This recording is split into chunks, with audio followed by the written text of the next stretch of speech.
Assalamualaikum warahmatullahi wabarakatuh. Halo sahabat BP Batam, kembali kami hadir menemani Anda dalam program Ngobras, Ngobrol bareng Humas. Talkshow yang menyuguhkan informasi seputar Batam yang dikemas dengan obrolan santai. Bersama saya Cindy Claresta, pada episode kali ini kita akan membahas mengenai pengembangan KEK di Batam. Baik sahabat BP Batam, untuk membahas lebih lanjut mengenai pengembangan KEK di Batam, saat ini saya sudah bersama dengan Kepala Pusat Pengembangan KPPPB dan KEK BP Batam. Beliau adalah Bapak Endri Abzan. Selamat siang Pak. Selamat siang Mbak. Gimana Pak kabarnya hari ini? Alhamdulillah sehat walafiat. Sehat, baik Pak. Ngomong-ngomong soal pengembangan KEK di Batam nih Pak, apa saja fokus dari Pusat Pengembangan KPBPB Batam dan KEK BP Batam Pak? Untuk KEK-nya aja ya. Nah, untuk KEK BP Batam ini kita fokus yang untuk saat ini yang ada dua, yang NDP yang sudah Ibu Mbak sampaikan itu ada tanggal 10 Juli ya. Itu ada sidang dari Menko Perekonomian dan kementerian lainnya, Dewan Nasional KEK itu telah menyetujui dua KEK di Batam, yaitu Nusa Digital Park dan MRO Batam, Bandara Hanadim. Begitu, baik. Apa saja Pak keunggulan KEK dibandingkan dengan FTZ nih Pak? Kalau keunggulan KEK ini, intinya KEK itu hanya penambahan fasilitas. Jadi intinya penambahan fasilitas yang di FTZ itu tidak ada penambahan di kawasan ekonomi khusus. Salah satunya misalnya ada nanti kalau misalnya untuk KEK pariwisata, misalnya itu ada orang asing juga bisa rumah di sana dan lain sebagainya. Dan kemudian mungkin yang lebih utama nanti itu take holiday dan take allowance-nya. Baik Pak, bagaimana KEK ini bisa meningkatkan daya saing di Kota Batam Pak? Untuk meningkatkan daya saing di Kota Batam ini yang jelas, artinya oleh BP Batam sendiri ya, di BP Batam itu kita telah menjaga infrastruktur. Seperti yang saya sampaikan bahwa BP Batam untuk investor ada dua, seperti suatu badan. Badan itu kan untuk mempromosikan harus ada punya infrastruktur satu dan kemudian itu sebagai fisiknya. Jadi kalau badan kita manusia itu ada fisik, itu kan badan kita. Jadi kalau dalam investor itu infrastruktur yang kita siapin. Dan rohnya, jiwanya yaitu kebijakan berupa fiskal dan non-fiskal. Jadi kalau di investor itu kebijakan. Jadi yang kita dorong, yang BP Batam dorong, kalau infrastruktur kita di BP Batam khususnya untuk KEK itu telah ada.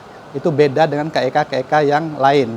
Kita sudah jadi ya sejak zaman BP Batam, Otorita Batam, sampai Bonded Zone, sampai FTZ, dan sebagainya.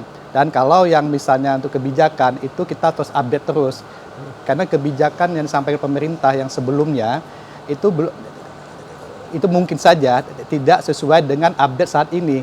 Nah itu maka kita, bagian kami juga ada mengupdate kebijakan-kebijakan yang tidak sesuai lagi dengan proses bisnis saat ini. Begitu.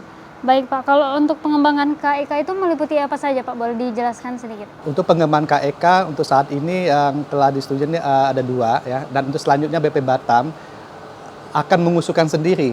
Yang dua yang setelah ada saat ini itu pengusulnya ada badan usaha, dan untuk saat yang ke depan lagi kami susun di bidang kami adalah ada KEK Kesehatan KEK Kesehatan Sekupang dan Aero City Bandara Hanadim.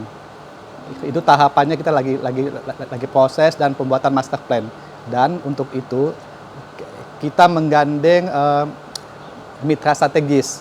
Artinya kita sudah dapat investornya Mbak. Jadi itu beda sama mungkin kita mendirikan satu KEK, kita mendirikan infrastruktur, tapi kita tidak jadi investor.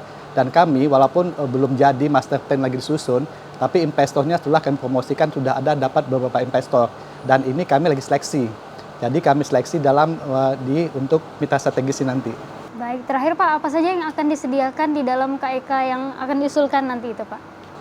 Untuk KEK rumah sakit ya. Nah untuk KEK sakit ini adalah integrasi medikal dan tourism. Nah wellness tourism. Jadi mengkombinasikan kesehatan dan tourismnya. Salah satunya nanti ada kayak retire village untuk orang pensiun yang bisa di sana. Kemudian ada klinik blockchain, kemudian ada klinik-klinik yang kesehatan bidang internasional di sananya, dan juga di rumah sakit nanti akan bikin universitas yang menunjang kesehatan gitu. Nah jadi kalau di KEK itu aturan-aturannya itu akan beda, artinya kalau universitas misalnya yang itu bisa mendatangkan dosen-dosen dari luar negeri, dan begitu juga kalau di KEK Kesehatan. Dokternya pun bisa dokter dari luar negeri dengan aturan-aturan yang akan disepakati oleh pemerintah. Dan Aerocity di Bandahan, ada yang kedua, KEK Aerocity Bandahan Nadiem. Dan itu kita akan bikin logistik hub, kemudian test oriented development seperti jasa-jasa perhotelan dan sebagainya, kemudian juga industri kedirgantaraan. Baik Pak, terima kasih banyak Pak. Semoga apa yang Bapak Indri sampaikan ini dapat bermanfaat untuk kita semua dan dapat menjawab pertanyaan dari sahabat BP Batam tentunya. Ya sahabat BP Batam, dengan berakhirnya bincang-bincang kita kali ini, saya Cindy Claresta beserta kru yang bertugas pamit mau undur diri. Jangan lupa untuk like, komen, dan subscribe channel YouTube Badan Pengusahaan Batam. Sampai jumpa di episode Ngobras selanjutnya. Assalamualaikum warahmatullahi wabarakatuh.